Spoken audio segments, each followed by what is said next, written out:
नमस्कार, आप देख रहे हैं राष्ट्र प्रथम और मैं हूं जय शर्मा। नजर करते हैं हेडलाइंस पर। पीएम केयर्स फंड ट्रस्ट के नए ट्रस्टियों के नाम की घोषणा। वित्त मंत्री निर्मला सीतारमण और गृह मंत्री अमित शाह को ट्रस्टी बनाया गया। प्रधानमंत्री नरेंद्र मोदी के नेतृत्व में कैबिनेट की बैठक हुई। कैबिनेट ने नेशनल लॉजिस्टिक पॉलिसी 2022 को मंजूरी दे दी।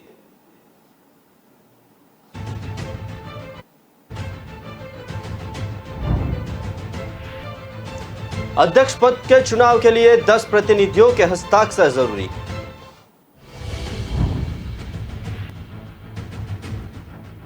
योगी सरकार का बड़ा फैसला। यूपी की सरकार ने वक्फ बोर्ड का 33 लाख पुराना शासनादेश रद्द कर दिया। मोहाली की निजी यूनिवर्सिटी में एमएमएस कांड का मामला पंजाब एवं हरियाणा कोर्ट तक पहुंच गया।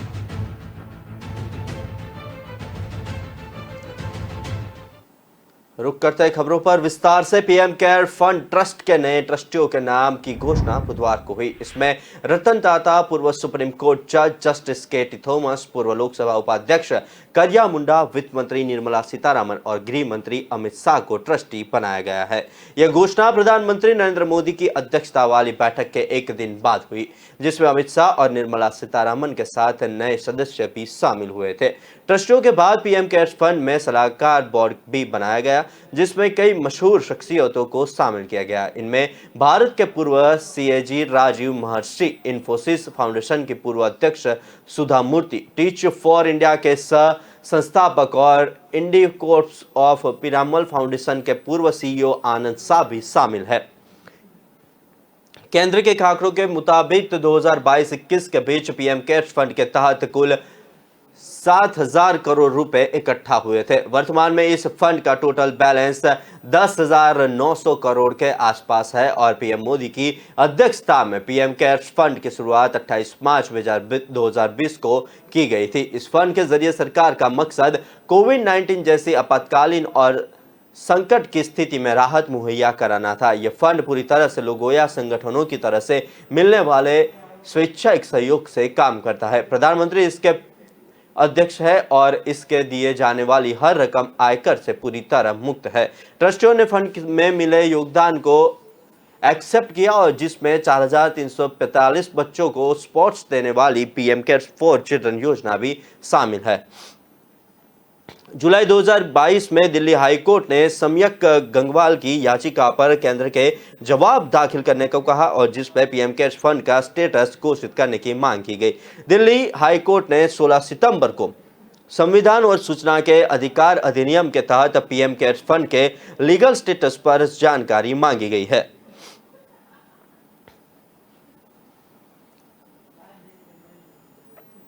प्रधानमंत्री नरेंद्र मोदी के नेतृत्व में बुधवार को कैबिनेट की बैठक हुई, जिसमें 3 निर्णय लिए गए। कैबिनेट ने नेशनल लॉजिस्टिक पॉलिसी 2022 को मंजूरी दे दी है। यह रसद सेवाओं में अधिक दक्षता के लिए यूलिप मानकीकरण, निगरानी ढांचे और कौशल विकास की शुरुआत करेगा। केंद्रीय मंत्री अनुराग ठाकुर ने कहा कि इसका मकसद लॉजिस्टिक परफॉर्मेंस इंडेक्स रैंकिंग में सुधार करना है और वर्ष 2030 तक देश को शीर्ष 25 देशों में शामिल करना है। इसके साथ ही मंत्रिमंडल ने उच्च दक्षता वाले सोलर टीवी मॉड्यूल और ट्रांस 2 के लिए पीएलआई स्कीम को मंजूरी दे दी है। इसके लिए 19,500 करोड़ रुपए का प्रावधान रखा गया है। साथ ही में 14 क्षेत्र में पीएलआई स्कीम लाई गई है और केंद्रीय मंत्री अनुराग ठाकुर ने इस बात की जानकारी दी है। कैबिनेट ने इसके साथ ही सेमीकंडक्टर्स और डिस्प्ले मैन्युफैक्चरिंग इकोसिस्टम के विकास के लिए कार्यक्रम में संशोधनों को भी मंजूरी दी है। केंद्रीय मंत्री ने कहा कि इसके तहत प्रौद्योगिकी नोड्स के साथ साथ मिश्रित अर्धचालक पैकेजिंग और अन्य अर्धचालक सुविधाओं के लिए सेमीकंडक्टर उत्पादन इकाइयों को 85% प्रोत्साहन राशि दी जाएगी।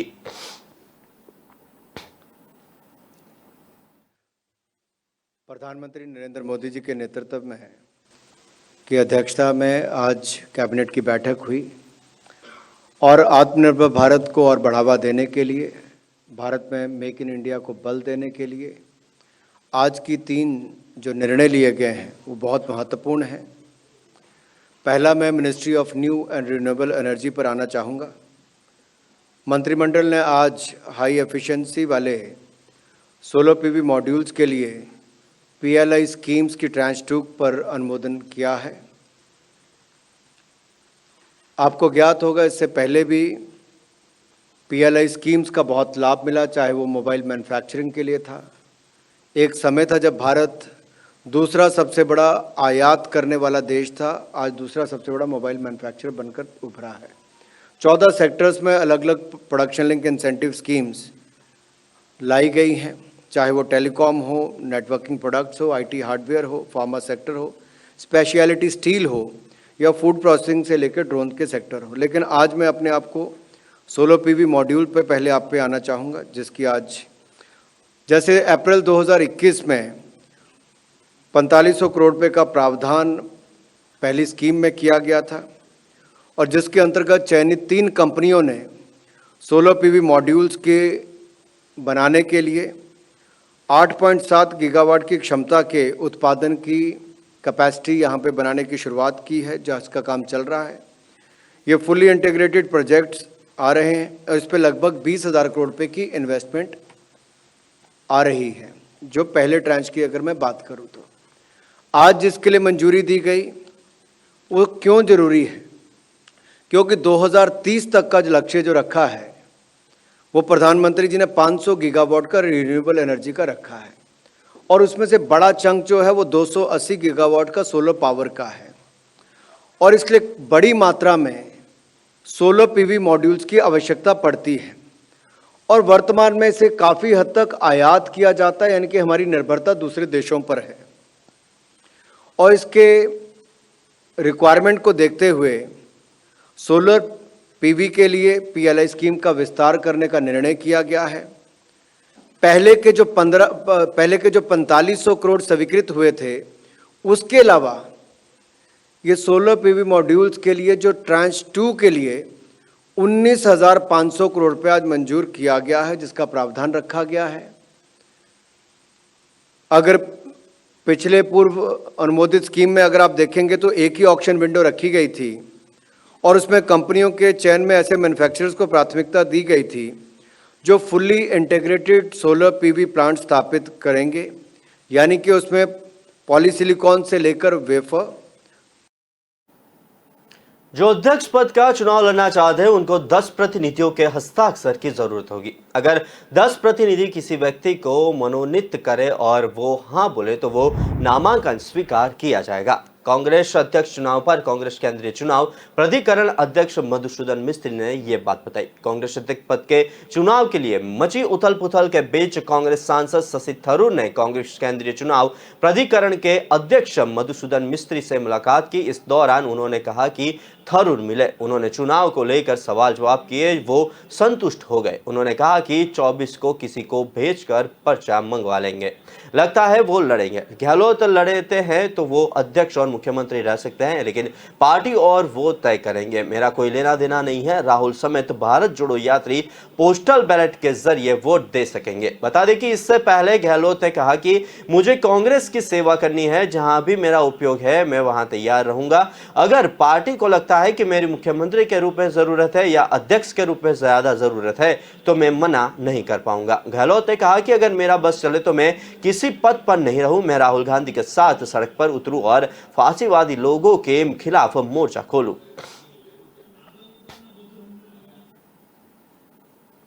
वो बिल्कुल संतुष्ट हुए। उन्होंने जो जो सवाल हमसे किए थे इलेक्शन के रिलेशन के अंदर, वो हमने सब उनको क्लियर किया। उस पर उनको इलेक्टोरल रूल भी बताया है, उनको एजेंट कितने हो सकते हैं वो भी उनसे बात की, इलेक्शन एजेंट क्या करेगा वो बात भी कही उनसे, फॉर्म में किस तरह उनको भरना है वो भी उनको बताया है उसके अंदर। तो ये सब बात हुई, संतुष्ट होकर गए हैं वो। सर, क्या नॉमिनेशन की प्रक्रिया 24 तारीख से शुरू होनी है? 24 तारीख से कोई भी आकर यहाँ पर्चा भर सकता है और सेट की जरूरत पड़ेगी, प्रक्रिया क्या है? यूपी की योगी सरकार ने वक्फ बोर्ड का 33 साल पुराना शासनादेश रद्द कर दिया। वक़्फ़ के नाम पर बंजर, उरश और भीटा जैसी सार्वजनिक संपत्तियों को हथियाने वालों की मनमानी अब नहीं चल पाएगी। प्रदेश की योगी सरकार ने 7 अप्रैल 1989 को इस बाबत की जारी एक विवादित शासनादेश को निरस्त कर दिया है। यही नहीं, 7 अप्रैल 1989 के बाद वक़्फ़ संपत्ति के रूप में दर्ज सभी मामलों का पुनरीपरीक्षण की कार्रवाई करवाई जाएगी। प्रदेश के अल्पसंख्यक कल्याण विभाग ने इस पुराने शासनादेश पर आपत्ति दर्ज करते हुए शासन को इसको निरस्त करने का एक प्रतिवेदन भेजा था, जिसे स्वीकार करते हुए प्रदेश सरकार ने एक नया शासनादेश जारी किया है। इस नए शासनादेश के अनुसार 1989 के शासनादेश के तहत सामान्य संपत्ति को वक़्फ़ संपत्ति के रूप में राजस्व रिकॉर्ड में दर्ज कर लिए जाने की शिकायतों के मद्देनजर पुनः परीक्षण करवाया जाएगा। इस बार में सभी मंडलायुक्तों और जिलाधिकारियों को निर्देश जारी कर दिए जाएंगे। प्रदेश सरकार के उप सचिव शकील अहमद सिद्दीकी और से जारी इस शासनादेश में कहा गया है कि शासन के संज्ञान में यह तथ्य आया है कि राजस्व विभाग के 7 अप्रैल 1989 के एक शासनादेश के आधार पर प्रदेश में सामान्य भूमि जैसे बंजर, उरूश, भीटा आदि को भी वक़्फ़ संपत्ति के रूप में दर्ज करने के राजस्व रिकॉर्ड के में दर्ज कराने वाली अनियमितताएं हो रही है। जबकि वक़्फ़ अधिनियम 1995 के पूर्व 1960 की व्यवस्था प्रचलित थी, जिसे उत्तर प्रदेश और मुस्लिम वक़्फ़ अधिनियम 1960 के स्वरूप में लागू किया था। इस अधिनियम की धारा 3 में वक़्फ़ की परिभाषा दी गई है, जिसका तात्पर्य किसी संपत्ति का किसी ऐसे प्रयोजन के लिए स्थायी समर्पण या अनुदान देने है जो मुस्लिम विधि या प्रथा के अनुसार धार्मिक, धर्मशील या पूर्व के रूप में स्वीकृत हो, और इसके तहत वक़्फ़ अलल औलाद तथा अलल खैर यानी अल्लाह के लिए दान से है। वक़्फ़ की संपत्ति है, उसमें उनको जो अधिकार मिलना चाहिए वो नहीं मिल करके, बल्कि उसको कुछ विशेष प्रकार के माफिया लोग प्राप्त कर रहे हैं। अगर सर्वे कराने से कोई सच सामने आता है, वक़्फ़ की संपत्ति खाली होती है और उसको गरीब मुसलमानों को कहीं पर कुछ उसका लाभ पहुंचाया जा सकता है, सरकार की पवित्र मंशा है। लेकिन जो तुष्टीकरण की राजनीति करते हैं, चाहे वो श्री अखिलेश जी या अन्य कोई नेता हो, वो इसका विरोध करेंगे। लेकिन इन लोगों के विरोध की परवाह नहीं है, हमें गरीब मुसलमानों की परवाह है। हम सर्वे के खिलाफ हैं, सर्वे नहीं होना चाहिए। वक्फ संपत्तियां बड़ी महत्वपूर्ण है। वक्फ तो खुदा की संपत्ति है, इस पर ना किसी को कब्जा करने का हक है और ना ही किसी को खुर्द-बुर्द करने का हक है। सरकार ने बड़ी साफ मंशा से इसकी सर्वे कराना प्रारंभ किया है। पहले से भी आदेश हमने दिए हुए हैं, क्योंकि वक्फ संपत्तियों को चिन्हित कराएं, चिन्हित कराने के बाद फिर कार्रवाई करें।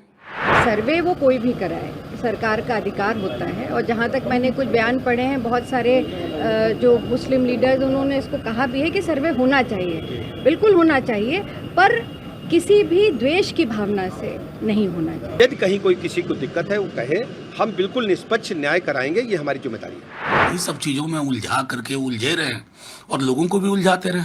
एक सर्वेक्षण तो गंगा और सरयू के किनारे जो लाशें थी उसका नहीं होना चाहिए। मानव की कोई कीमत है, आपने अपने नागरिकों को नहीं देखा।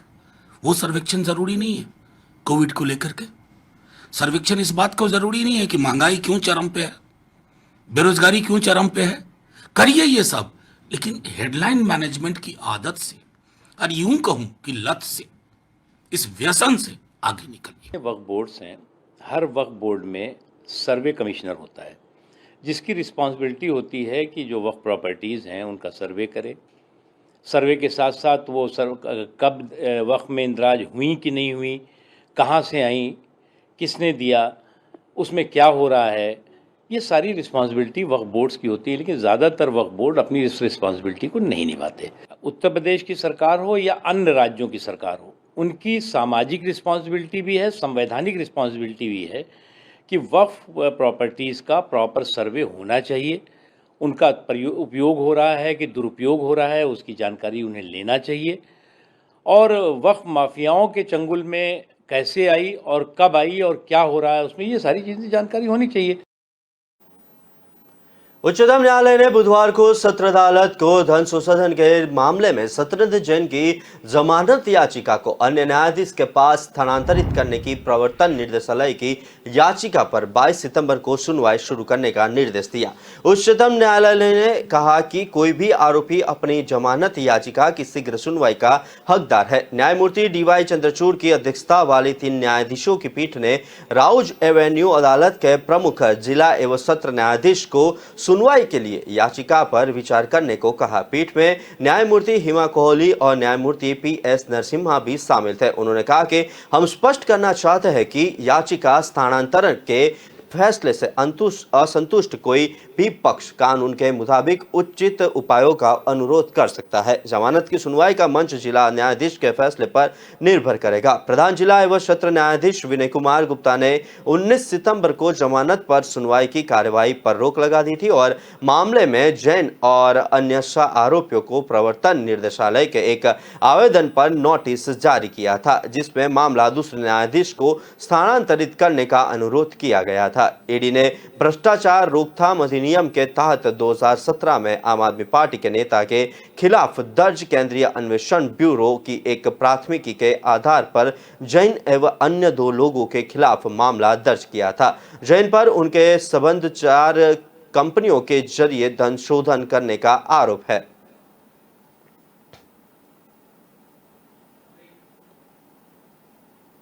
वक्त हुआ एक छोटे से ब्रेक का, लेते एक ब्रेक।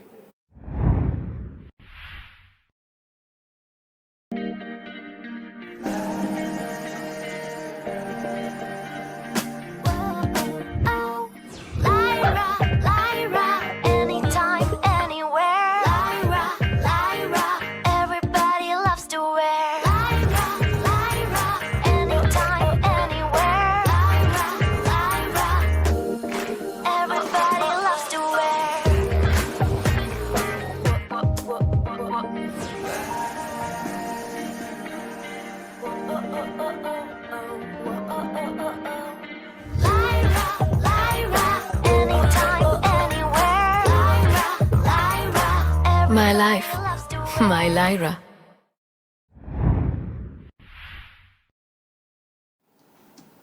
ब्रेक बाद रुक करते हैं खबरों पर।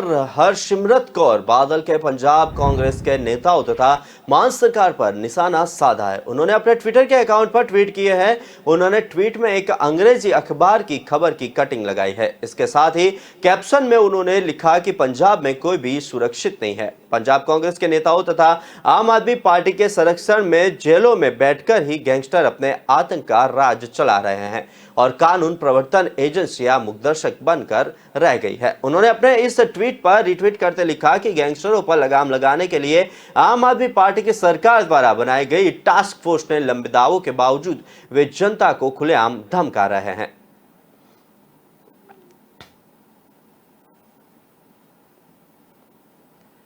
देर रात सीएमआर पर हुई कांग्रेस विधायक दल की बैठक में सीएम अशोक गहलोत ने पार्टी विधायकों को साफ कहा कि मैं था सू दूर नहीं। उन्होंने खुद के राजस्थान सीएम पद नहीं छोड़ने के संकेत विधायकों को दे दिए हैं। साथ ही कहा राहुल गांधी को कांग्रेस अध्यक्ष पद के लिए मनाने की फिर से कोशिश करेंगे। वे नहीं माने तो मैं राष्ट्रीय अध्यक्ष के लिए नॉमिनेशन भरूंगा, तब आपको तकलीफ दूंगा। विधायकों ने कहा आपको ऐसा ही करना चाहिए। विधायक दल बैठक की जानकारी देते हुए मंत्री प्रताप सिंह खाचरियावास ने विधानसभा के बाहर कहा अशोक गहलोत सीएम और राष्ट्रीय अध्यक्ष दोनों पदों पर रहेंगे। सीएम अभी गहलोत ही है, राष्ट्रीय अध्यक्ष अभी वो बने नहीं। अगर बन जाए तो उनके बाद ये सारी स्थितियां आएगी। सारा फैसला उन्हें दे। अभी तक यही तय है कि राष्ट्रीय अध्यक्ष बनेंगे तो भी सीएम अशोक गहलोत ही रहेंगे। विधायक दल की बैठक में यही बातचीत हुई है। विधायकों की सबसे इच्छा है कि मुख्यमंत्री पद पर अशोक गहलोत ही रहे।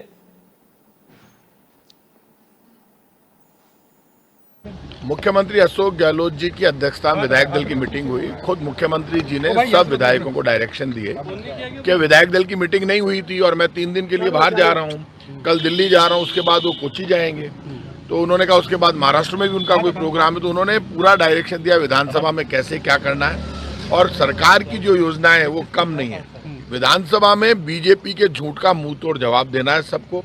क्योंकि लंपी के लिए बीजेपी जिम्मेदार है। जब गुजरात में फैला, दूसरे राज्यों में फैला लंपी, उसी वक्त भारत सरकार यदि रोक लगाती, और जिस तरह से मैं आज कह रहा हूं, कांग्रेस की तरफ से मेरा आरोप है, जिस तरह से चीता आने पर उत्सव मनाया गया, वैसे पूरा माहौल बनाकर पूरे देश में प्रधानमंत्री जी लंपी से बचाव के लिए गायों को बचाने की कोशिश करते हैं।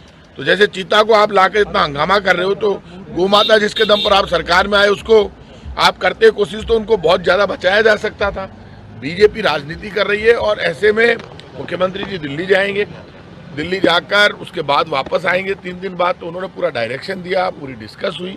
अब वहां पर मुख्यमंत्री जी खुद सीनियर लीडर हैं, वो राष्ट्रीय अध्यक्ष का फॉर्म भरेंगे नहीं भरेंगे, क्या होगा, ये सब बात अशोक गहलोत जी, सोनिया गांधी जी, राहुल गांधी जी, कांग्रेस आला कमान आपस में बैठकर तय करेगा। लेकिन उन्होंने तो खुद विधायकों को संबोधित करते हुए कहा है कि अगर मैं दिल्ली गया और फॉर्म भरा तो जरूरत पड़ी तो सभी विधायकों को दिल्ली आना पड़ सकता है। वो बात इन्होंने कही, लेकिन भरना नहीं भरना ये तो वहां जाने के बाद ही पता चलेगा। मुख्यमंत्री जी ने कहा कि यदि मैं फॉर्म भरता हूं तो वो तो जब डायरेक्शन होगा पार्टी का, वो तो मानते आए हैं, तब ये कंडीशन बनेगी ना। वो तो सारे बाद में फ्यूचर में तय होगा। सारे विधायक दिल्ली जाएंगे? नहीं जाएंगे तब ना जब वो भरेंगे। यदि वो भरेंगे, उनका डायरेक्शन होगा, जब विधायक दल का नेता कहेगा कांग्रेस पार्टी तो सब जाएंगे ही। लेकिन अब ये अभी तय होना बाकी है। तो मुख्यमंत्री फिर कौन होगा? क्या बदलेगा मुख्यमंत्री? मुख्यमंत्री कौन होगा? प्रताप मोहाली की निजी यूनिवर्सिटी में एमएमएस कांड का मामला पंजाब एवं हरियाणा हाईकोर्ट तक पहुंच गया है। जानकारी के अनुसार एडवोकेट जगमोहन सिंह भट्टी ने कोर्ट में जनहित याचिका दायर कर इस मामले को गंभीर बताया है। उन्होंने इस मामले की सीबीआई जांच की मांग की है। याचिकाकर्ता ने बड़ी बात कही है कि इस मामले में बेटी पढ़ाओ बेटी बचाओ के नारों का मतलब ही बदल दिया है। याचिका में कहा गया है कि निजी यूनिवर्सिटी एक चैरिटेबल ट्रस्ट है जो चैरिटी के बजाय कारोबार कर रहा है और इतना बड़ा संस्थान बन गया है कि इसकी भी जांच होनी चाहिए। इस याचिका को हाईकोर्ट में मंजूरी दे दी है और जिस पर आने वाले दिनों में सुनवाई होगी।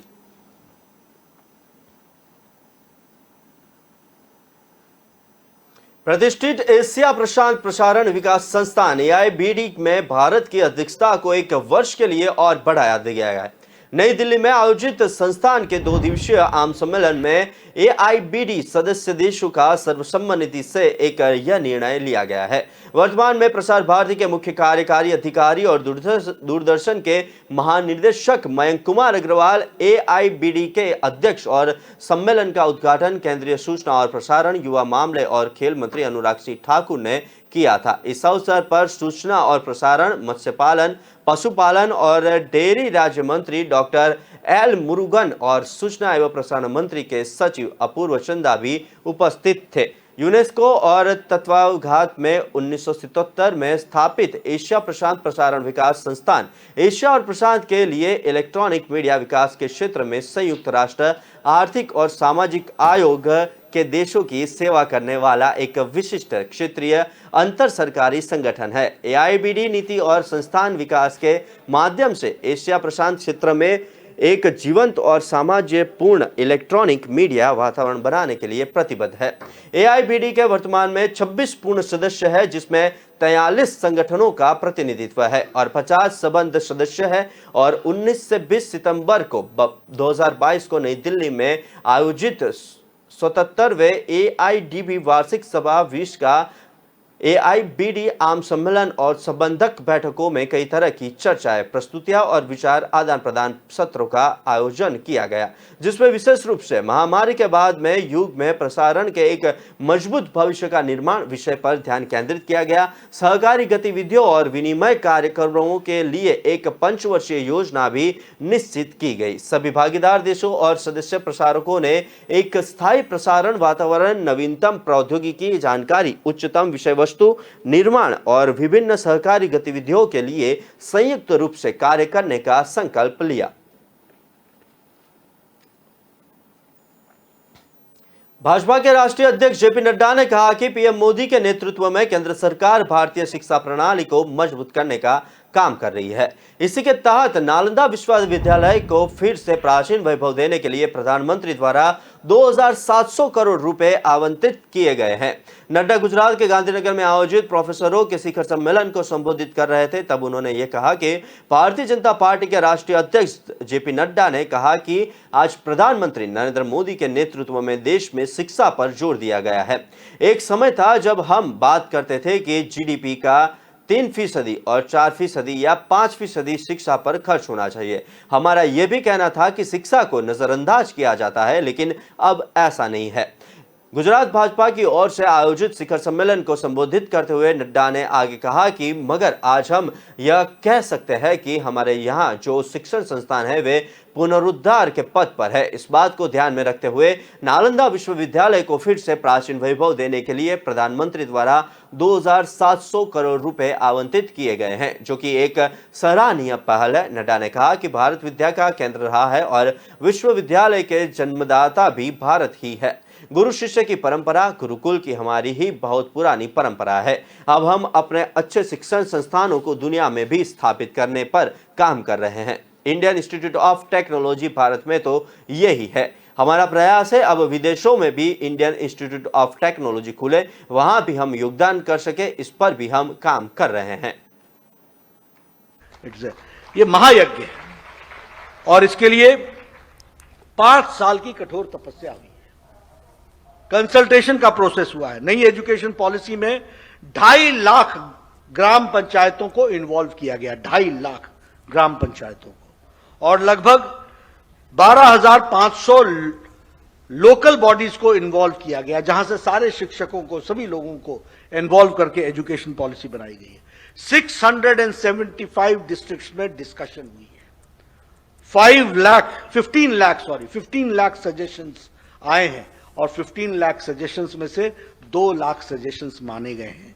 और तब इस महायज्ञ में, महामंथन में नेशनल एजुकेशन पॉलिसी ऑफ 2020 बन करके तैयार हुई है आपके लिए। यह भी हमको याद रखना चाहिए।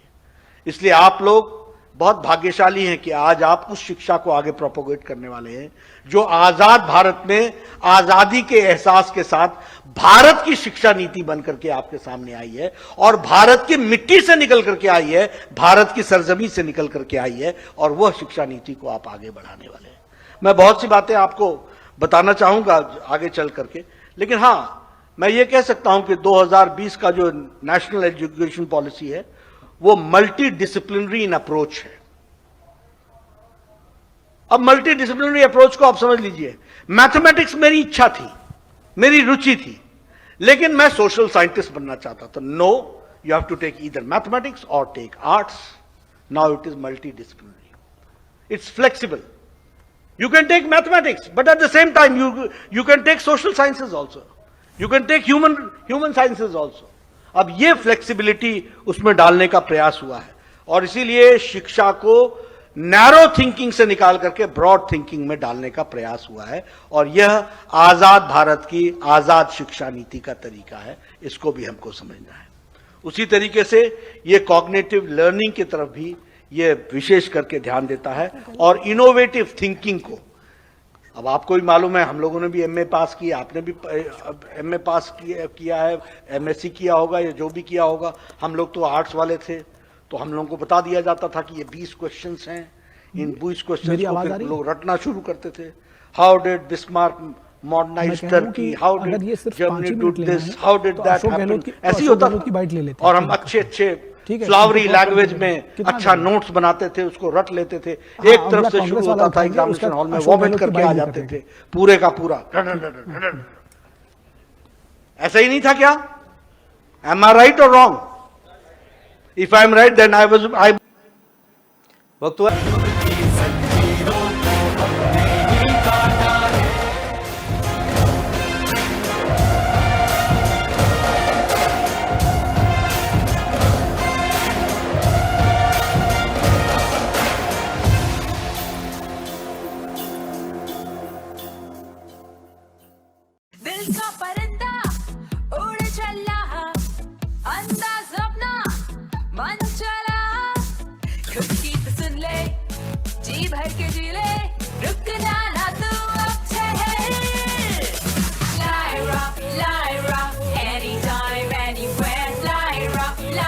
Everybody loves to wear Lyra. Anytime, anywhere.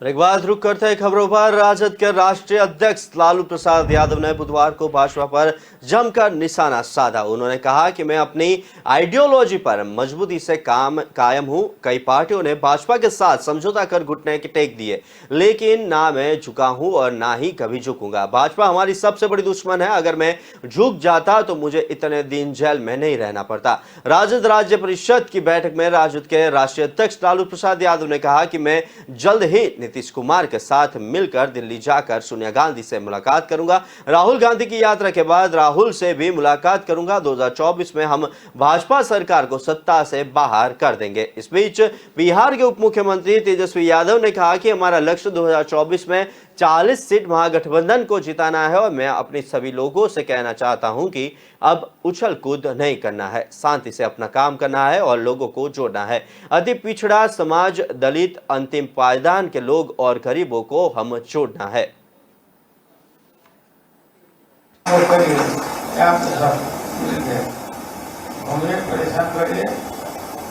आप होकर के हमारा और उनको एक बात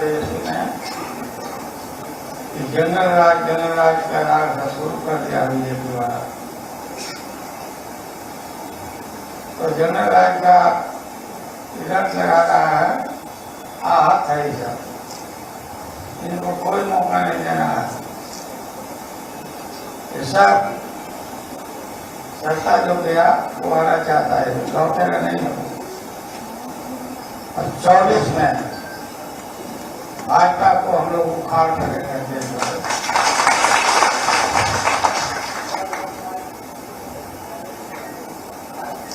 जो कमजोर तबका के लोग हैं उनके टोला और मोहल्ला में जरूर जाइए।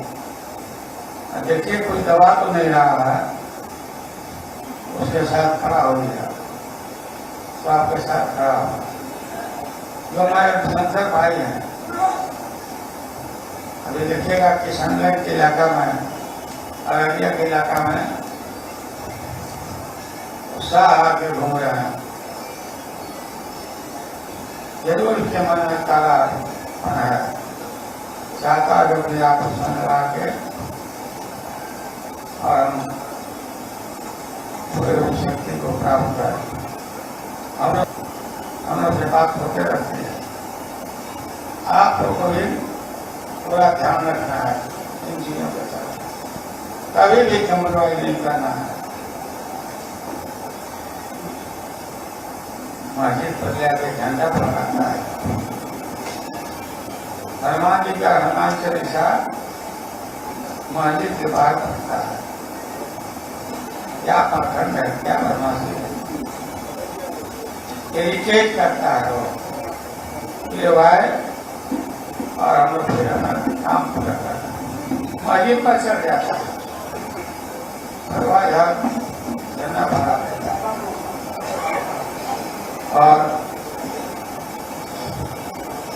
उनके पीछे यही है कि कमलाई दंगा फसाद हो। और हम दिल्ली पुलिस की स्पेशल सेल की टीम को मुंबई में बड़ी सफलता मिली है। इस टीम ने नवाज सेवा पोर्ट से एक कंटेनर जब्त किया है। इस कंटेनर में 345 किलो हेरोइन छुपा कर रखी गई थी, जिसको अंतर्राष्ट्रीय बाजार में कीमत 1725 करोड़ रुपए है। हाल ही में स्पेशल सेल ने 1200 करोड़ रुपए की हेरोइन के साथ 2 अफगान मूल के नागरिकों को गिरफ्तार किया था। उन्होंने स्पेशल सेल की पूछताछ में यह खुलासा किया था कि मुंबई के नवाज सेवा पोर्ट पर एक कंटेनर रखा हुआ है जिसमें 345 किलो ड्रग्स रखा है। इसके बाद स्पेशल सेल की टीम मुंबई के नवाज सेवा पोर्ट पहुंची और वहां तलाशी के बाद एक कंटेनर को जब्त कर लिया। अब उस कंटेनर को मुंबई से दिल्ली लेकर स्पेशल सेल की टीम पहुंच गई है। स्पेशल सेल की टीम नार्को टेरर एंगल पर भी जांच कर रही है। दिल्ली पुलिस अपनी फौरन कार्यवाही करने वाली छवि के लिए मशहूर रही है। हाल ही में मध्य प्रदेश के एक पूर्व विधायक ने सभी हदें पार करते हुए देश की संसद को उड़ाने की धमकी दी थी, जिसके बाद दिल्ली पुलिस की क्राइम ब्रांच ने उन्हें गिरफ्तार कर लिया था। दिल्ली पुलिस की क्राइम ब्रांच ने मध्य प्रदेश के पूर्व विधायक किशोर समरीते को संसद भवन उड़ाने की धमकी देने के आरोप में गिरफ्तार किया था। उनसे धमकी दी थी कि अगर उनकी 70 मांगों नहीं मानी गई तो वह 30 सितंबर को संसद भवन को उड़ा देंगे। पुलिस ने उन्हें आर्चर्ड पैलेस के गिरफ्तार किया और दरअसल समरीत ने क्षेत्र की समस्याओं का हल नहीं निकालने पर स्पीकर को पत्र लिखकर धमकी दी थी। समस्या को लेकर केंद्र सरकार को पत्र लिखा गया था और पत्र में बम से उड़ाने की धमकी दी थी। उनके कहने पे तो ये भी जो हमारा सारा फोकस था, उसी के चलते special cell new Delhi range की टीम ऑलरेडी नार्को टेरर पे बहुत ज़्यादा काम कर रही है। तो इसी के चलते ये सारा पूरा जो ड्राइव है ये उसका one of the main part है। मैथेम्फेटामिन भी जो रिकवरी थी इन दोनों के मुस्तफ़ा स्टैनिक्साई और हिमोला रहीमी के इंस्टेंस पे हुई है। इस वाली ड्रग की भी जो रिकवरी है इन दोनों के इंस्टेंस पे हुई है। ये central India, northern India, western India आप समझ सकते हैं 345 किलो हेरोइन है।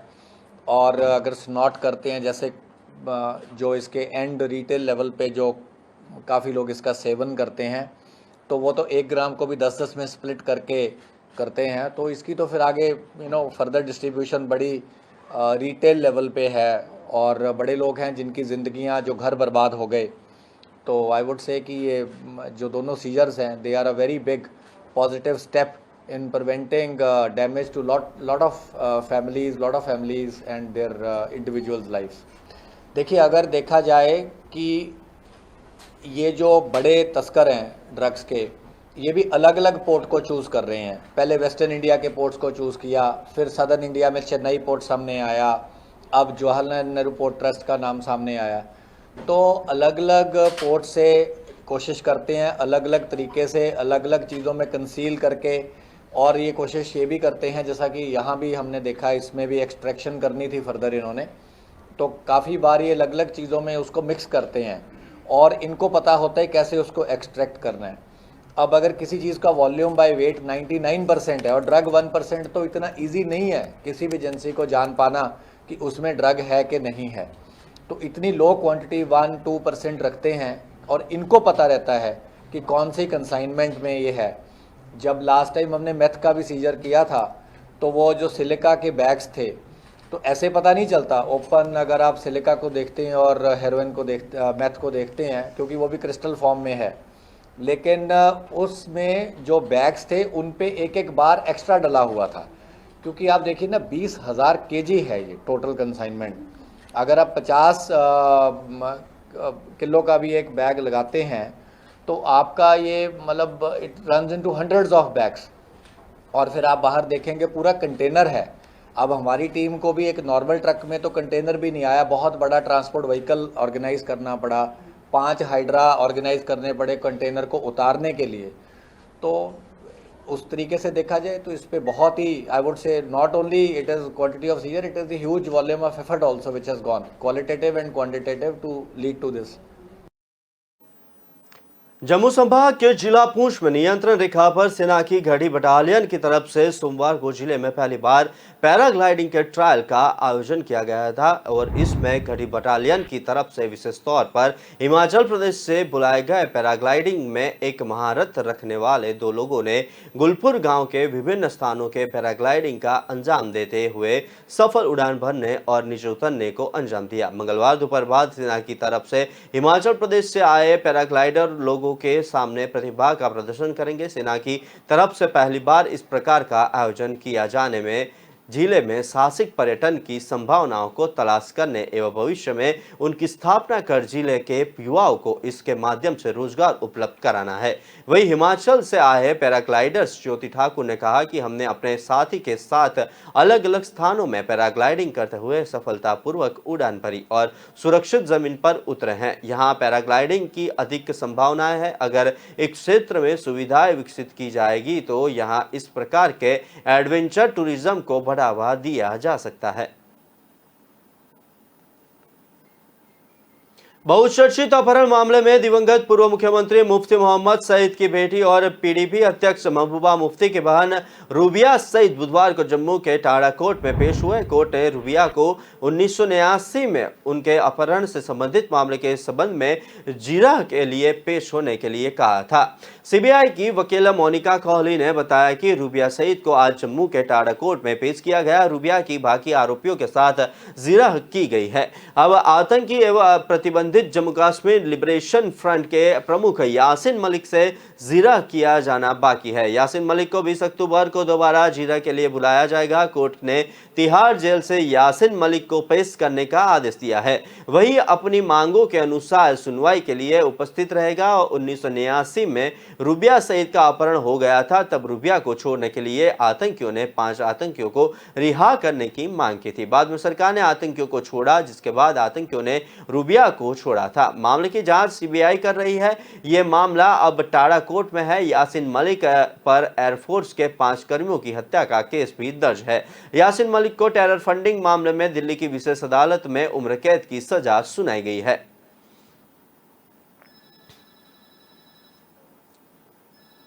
असम सीएम हेमंता बिस्वा शर्मा मुझे यह मिजोरम कक्षजोरा माथांगु राज्यों के बीच लंबे समय से चल रहे आ रहे सीमा मुद्दों को सुलझाने के लिए बुधवार को दिल्ली के असम हाउस में बैठक के बाद सरमाउंट होने ने कहा है। दोनों राज्य सरकारें असम और मिजोरम के बीच सीमा विवाद को उलझाने के लिए एक क्षेत्रीय समिति बनाने की प्रक्रिया में है। शर्मा ने कहा है कि हम दोनों राज्यों के बीच सीमा मुद्दों पर चर्चा और समाधान के लिए एक क्षेत्रीय समिति बनाने की प्रक्रिया में है। दोनों मुख्यमंत्रियों के बीच दोपहर 1 बजे नई दिल्ली के असम हाउस में बैठक हुई। बैठक मूल रूप से सोमवार को होने वाली थी, लेकिन असम के मुख्यमंत्री के असम लौटने के बाद इसे पुनर्निर्धारित किया गया था। दोनों राज्यों के अधिकारियों के बीच हुई पिछली बैठक में सीमा विवाद का स्थायी समाधान निकालने पर सहमति बनी थी। इससे पहले दोनों पक्षों ने अगस्त 2021 में मुलाकात की थी और सीमावर्ती क्षेत्रों में शांति बनाए रखने का फैसला किया था। असम और मिजोरम के बीच सीमा विवाद एक पुराना मुद्दा है। मिजोरम 1972 तक असम का हिस्सा था, जब इसे एक केंद्रीय शासित प्रदेश के रूप में बनाया गया था और यह 1989 में एक राज्य बन गया। दोनों पक्ष 1875 में बंगाल इंटर्न फ्रंटियर रेगुलेशन नामक 2 औपनिवेशिक दस्तावेजों में प्रतिविष्टियों पर युद्ध कर रहे थे और 1933 में सर्वे ऑफ इंडिया का नक्शा। जुलाई 2021 में असम और मिजोरम में के बीच सीमा विवाद हिंसक हो गया था और इसके परिणाम स्वरूप 6 पुलिसकर्मियों और 1 नागरिक की मौत हो गई, जब दोनों पक्षों के पुलिस बलों ने राष्ट्रीय मार्ग 306 पर वेरेंगटे गांव के पास गोलीबारी की। इसके बाद हुई झड़पों में 60 से अधिक लोग घायल हो गए थे। केंद्र के हस्तक्षेप के बाद की ही तनाव कम हुआ और दोनों राज्यों में बातचीत के जरिए मामले को सुलझाने का आग्रह किया। And we discuss various issues concerning both the states. Regarding border issue, a high-level team of my ministers has recently visited Aizawl, and we are in process of forming regional committee to discuss the border problem and resolving it. Today we met and we take review of the meeting that had held between the ministers of Assam and Mizoram, and we express our satisfaction regarding the progress of the talk. वक्त हुआ एक छोटे से break का, लेते एक break.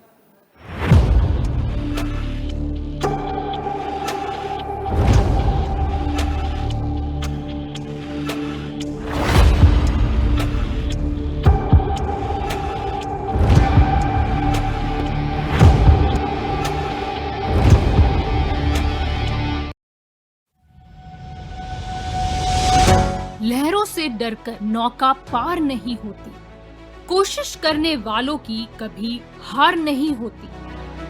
नन्ही चींटी जब दाना लेकर चलती है, चढ़ती दीवारों पर 100 बार फिसलती है। मन का विश्वास रगों में साहस भरता है। चढ़कर गिरना, गिरकर चढ़ना न अखरता है। आखिर उसकी मेहनत बेकार नहीं होती, कोशिश करने वालों की कभी हार नहीं होती। डुबकी या सिंधु में गोताखोर लगाता, जा जाकर खाली हाथ लौट कर आता। मिलते नहीं सहज ही मोती गहरे पानी में, बढ़ता 2 गुना उत्साह इसी हैरानी में। मुट्ठी उसकी खाली हर बार नहीं होती, कोशिश करने वालों की कभी हार नहीं होती। असफलता एक चुनौती है, इसे स्वीकार करो। क्या कमी रह गई देखो और सुधार करो। जब तक न सफल हो नींद चैन को त्यागो तो, संघर्ष का मैदान छोड़कर मत भागो तो। कुछ किए बिना ही जय जयकार नहीं होती, कोशिश करने वालों की कभी हार नहीं होती। कुछ नया करो।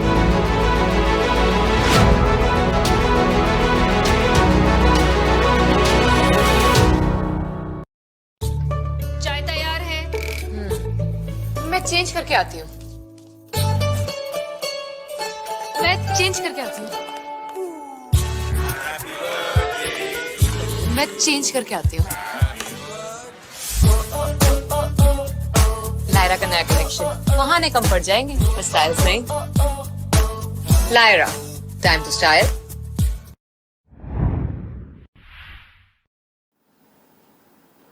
एक बार रुक करते हैं आगे की खबरों पर। पश्चिम बंगाल में बीरभूम के शांति निकेतन में नाबालिग बच्चे की मृत्यु के विरोध में स्थानीय लोगों ने भाजपा सांसद लोकेश चटर्जी के वाहन को रोककर प्रदर्शन किया।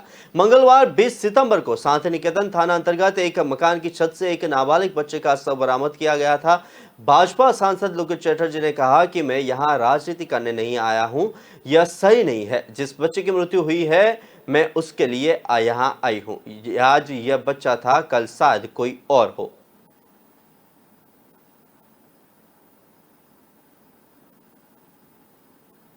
कलैन में हिंदू मंदिर निशाने पर है। यहाँ स्थीमविक शहर में मुस्लिम समुदाय के लोगों ने एक मंदिर के बाहर प्रदर्शन किया। लोगों ने अल्लाह अकबर के नारे लगाए। इसके पहले लिसेस्टर शहर में हिंदू मुस्लिम समुदाय के लोगों के बीच झड़पें हुई। यहाँ तनाव अभी भी बना हुआ है। स्थीमिक शहर में हुए प्रदर्शन का वीडियो सोशल मीडिया पर वायरल हो रहा है। इसमें करीब 200 लोग मुस्लिम स्पॉन लेन स्थित दुर्गा भवन हिंदू मंदिर की ओर बढ़ते हुए दिखाई दे रहे हैं।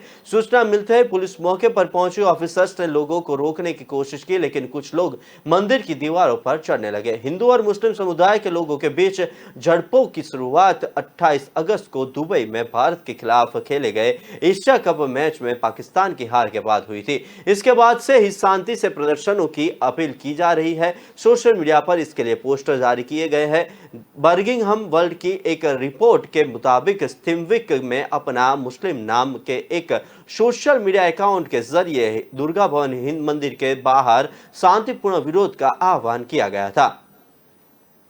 6 सितंबर को लिसेस्टर शहर के ब्रैकग्रेव इलाके में मेल्टन रोड पर हिंसा हुई थी। यहां गुस्साए पाकिस्तानी मुसलमानों ने हिंदुओं पर हमला कर दिया। उस समय पुलिस ने 2 लोगों को हिरासत में ले लिया था। लिसेस्टर पुलिस के चीफ कांस्टेबल रॉब निक्सन ने बताया था कि लोग धार्मिक इमारत के ऊपर लगे झंडे उतार रहे थे। एक वायरल वीडियो में एक शख्स लिसेस्टर के मेल्टन रोड पर धार्मिक इमारत के बाहर लगे झंडे को हटाते हुए भी दिखाई दिया था। कुछ हिंदू समूहों का दावा है कि मुस्लिमों की बड़ी आबादी वाले शहर बर्मिंघम में कुछ ग्रुप लिसेस्टर आ रहे हैं। मुस्लिम समुदाय ने भी हमले के आरोप लगाए हैं। एक्टिविस्ट माजिद फीमेन के मुताबिक हिंदुवादी समूहों ने मस्जिद के बाहर नारे लगाए और सड़क पर मौजूद समुदाय के लोगों पर हमले किए। आरोप है कि भीड़ ने मुस्लिम आबादी वाले इलाकों में धार्मिक नारे लगाए।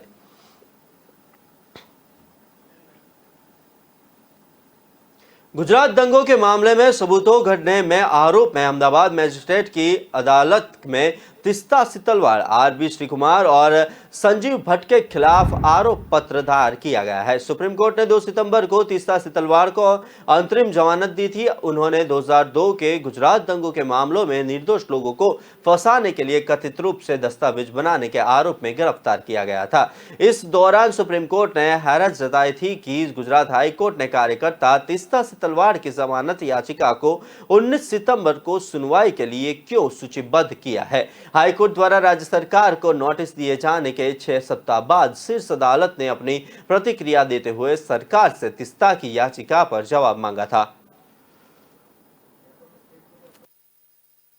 श्री कुमार दोनों को जून में गिरफ्तार किया गया था। उन पर 2002 में गोधरा दंगों के बाद के मामले में निर्दोष लोगों को फंसाने के लिए सबूत गढ़ने का आरोप है। वे साबरमती केंद्रीय जेल में बंद है और श्री कुमार ने जमानत के लिए हाईकोर्ट का दरवाजा भी खटखटाया है। मामले के तीसरे आरोपी पूर्व IPS अधिकारी संजीव भट्ट भी जेल में है। मुंबई के सित्तलवाड़ और श्री कुमार को 24 जून को सुप्रीम कोर्ट द्वारा जकिया जाफरी द्वारा दायर एक याचिका खारिज करने के लिए कुछ दिनों के भीतर गिरफ्तार कर लिया गया था। जकिया के पति और पूर्व कांग्रेस सांसद एहसान जाफरी अहमदाबाद में दंगों के दौरान मारे गए थे, जिसमें SIT की क्लीन चिट को चुनौती दी गई थी।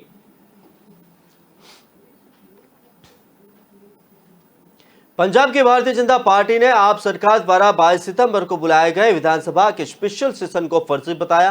भाजपा के प्रदेश अध्यक्ष अश्विनी शर्मा ने प्रेस कॉन्फ्रेंस में कहा कि आप केवल नाटक रचना जानती है। पंजाब के लोगों के टैक्स का पैसा आप फर्जी सेशन बुलाकर बर्बाद कर रही है, जबकि इसकी कोई जरूरत नहीं है। अश्विनी शर्मा ने कहा कि भाजपा द्वारा 22 सितंबर को बीजेपी कार्यालय से पंजाब विधानसभा तक आपके फर्जी सेशन पर विरोध प्रदर्शन किया जाएगा। पंजाब के वित्त मंत्री हरपाल चीमा ने भाजपा द्वारा विधायकों की खरीद फरोख्त के लिए 1375 करोड़ रुपए जुटाने की बात कही, लेकिन यह रकम वहां है, वह इसका जवाब नहीं दे पा रहे हैं। यही विधायकों से टेलीफोन के माध्यम से संपर्क किया गया तो उन नंबरों को सार्वजनिक क्यों नहीं किया गया।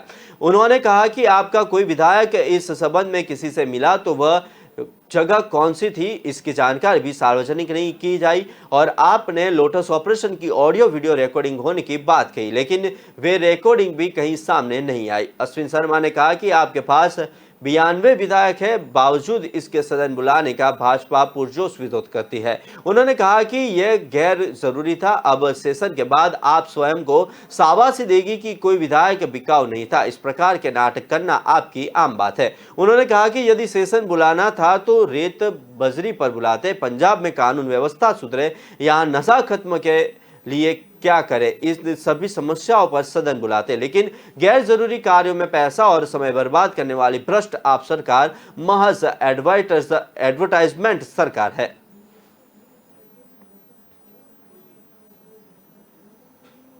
अभी खबरों में इतना ही। अगली खबर के साथ जुड़े रहे राष्ट्र खबर के साथ। नमस्कार।